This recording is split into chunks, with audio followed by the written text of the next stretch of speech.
I'm out here working on the 85 K10. Wanted to put together a video on how I wired up the amp research running boards on the truck. Gotten a lot of questions on that. So I'll go through a wiring diagram that shows how everything's actually wired up, and then I'll come out to the truck and do a quick video on where all my connections are actually made. Alright, so let's take a look at the wiring diagram. So here you can see I've laid out all of the different components that are on the truck. You can see at the bottom left over here I have the amp research control module. So that's kind of your central hub for everything that you're doing with these steps.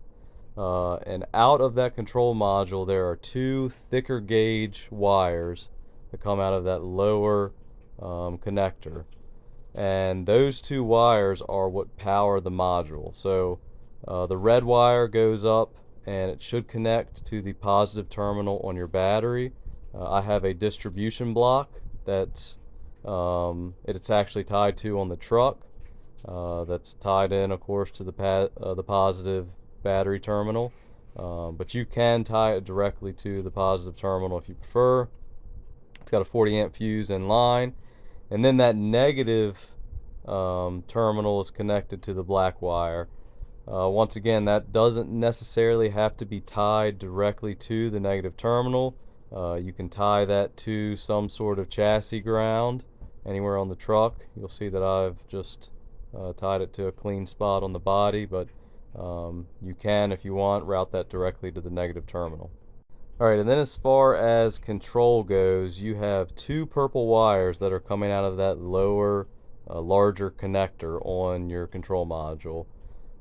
So those two wires, the purple wires, require a ground signal to them in order to activate your steps. So I have mine routed through my firewall, and that's where that red block is there in the middle of the diagram. So they go through the firewall into the cab of the truck, and then they route to my door switches for my driver and passenger side door. And the way those door switches work, for those who aren't familiar with those, when that door switch is depressed, the door's closed, you're opening the switch and removing your ground signal, and then as soon as you open the door, it makes contact with the body and sends the ground signal through that purple wire. So that's how the amp research boards are deployed. So one of the wires is a purple wire with a black stripe on it, and that will control one side of motors and lights. And then there is just a solid purple wire, and that one will control the other side. So those two are what actually activate the motors for your amp research running boards, and they simply require a ground to activate. In the wiring diagram, you'll also see an orange and a gray wire that goes to each of the motors that control the running boards.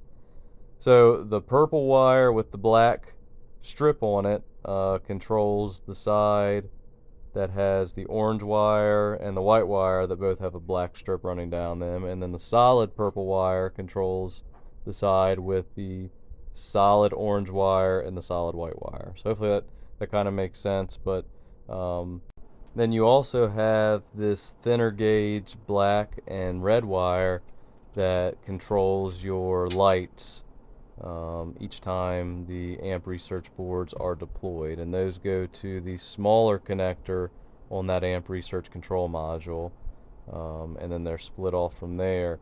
Now, as far as all these connectors go for the motors and the lights, amp usually provides a wiring harness depending on which model you've purchased. So they should already have the connectors on there. They're pretty much plug and play. If anything, you might have to extend some wires to get them to the motors if you purchased one for a short bed and you have a long bed or something like that. So this is really your overarching layout for wiring, and this can be used across the board for all different models and makes with these amp boards. Okay, so now I'm at the truck and I'm going to show you where everything is wired up Here you can see the steps deploying. Now typically these kits come with a OBDII module. You don't need that. You can get rid of that and just use those 2 purple wires to activate your door switches. So here's my engine bay. You can see the lower, larger connector. That one has a lot more wires coming out of it, and then that upper connector as well with the 2 small wires coming out of it. On this bottom connector down here, you can see the 2 thick gauge wires, red and black, coming out. Got them routed up here. And then this red wire actually runs to this distribution block right here that's connected to my battery. You can see the fuse is right here, so it's a 40 amp fuse in line, and that's what provides power to your control module. So I've got just that tied into my distribution block. Then the black wire comes off, and I've tied that directly to a chassis ground on the body there. So that's how you're getting power to the module. You can really tie that ground wherever you want. There's a lot of different locations. You can tie it all the way back to the battery if you want to. Alright, so once you have power going to the module, the next big thing is getting your control wires connected up, which are these 2 purple wires. You can see them down at the bottom there. One's got a black stripe on it, and those I've routed into the cab. You can see them routed right here, and they go into the cab to the door switches on either side. So one's on the driver's side here, and then one's routed to the passenger side door switch. I'll open the doors here shortly and show you where those door switches are and how I connected these 2 wires. And these 2 wires, when they get a ground signal put on them, that will deploy the steps on either side. So you can test these out by simply taking each wire individually, each of these purple wires, and touching it to ground once you kind of have your steps mocked up in place. And that's a good way to get them to deploy and retract. Alright, so then this upper connector here with the red and black wire, that thin gauge wire, those run to your lights. And then these orange and white paired wires go down to your motors. And these typically are ran in parallel to both motors to deploy the steps. Alright, now I'll go into the cab and I'll show you where the purple wire is actually connected. So here is your door switch. If you open the door, a lot of times this is hidden behind your weather stripping. You can see this is where I have that purple wire connected. So I've already got this switch loose, and once I get it fully disconnected, I'll show you how I have the purple wire actually connected. But as soon as I remove this from the body, the steps will retract, as you can see, because there's no longer a ground signal being transmitted through that purple wire. So that purple wire is terminated here. Now you can see on the K10 there's also a brown wire or tan wire that routes to this switch, and then there's a white wire as well. Those are factory wires. And that brown wire, this is what turns on your dome light when this switch receives a ground signal.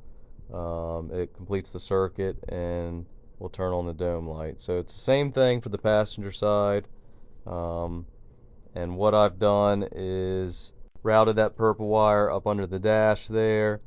Goes behind this kicker panel. You can actually see it right here. So I removed the kicker panel and routed the wire up through there, and then fished it down and got it through that hole there to connect it to the door switch. I then crimped it to a spade connector and attached it to the door switch there, and then reinserted it. And then under the truck here, sitting towards the front here, you can see this is the harness that comes down from the amp research control module. Routed it down, zip tied it up in a few places, and then it ultimately connects to each of the motors. So here is the transmission cross member, and the harness is routed above that. There is where it splits off and comes to one motor, and this is all prefabbed by Amp. The set that I got was off of a F250, I believe, or F150 crew cab, so all of the wires reached from the factory or from Amp without issue. So you can see the orange and white wire here to this motor, and it's the same in the rear. Same bundle of wires runs at the top of the frame rail, so you can see them up here. Routed it back, and it comes down and ultimately connects to this rear motor. I then took the other side connector, routed it across the trans cross member, brought it over and connected it to the other side motor.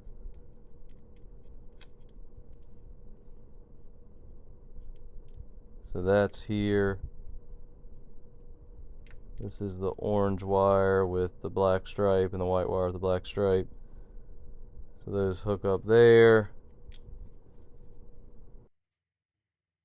Same thing with the back motor. This one I actually had enough clearance to where I could flip it up. So it's kind of hidden back here a little bit.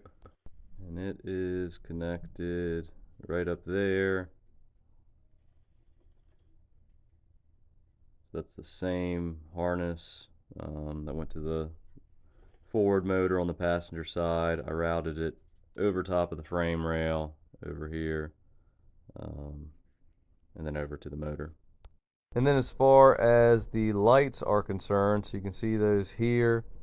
There are thin gauge red and black wires that come down. Now, since I used some rock lights, I didn't need to use all of the connections that Amp provides.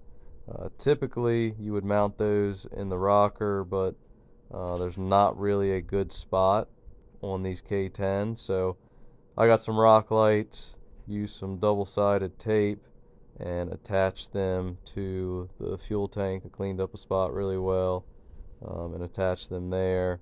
So, and those just connect to that black and red thin gauge wire that's on the control module that's routed down. And because I used these custom rock lights, I've actually got the ability to change the color of the lights. It's fully adjustable. There you can see the orange. You can cycle through, change the color, which is pretty cool. And these came with this remote, but you can also do it on your phone. There's an app you can download and change the colors. So yeah, that's really it as far as these Amp Research running boards are concerned. It's pretty straightforward to wire these things up. The biggest thing to understand is the purple wires require that ground signal in order to activate the motors, and then the control module takes care of the rest. It runs the motors for a certain amount of time to fully deploy them and to fully retract them depending on the signal that it's getting through those purple wires. So now this general setup will work for any classic vehicle that you want to install this on.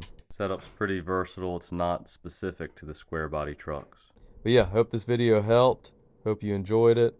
Please like and subscribe to the channel for additional content.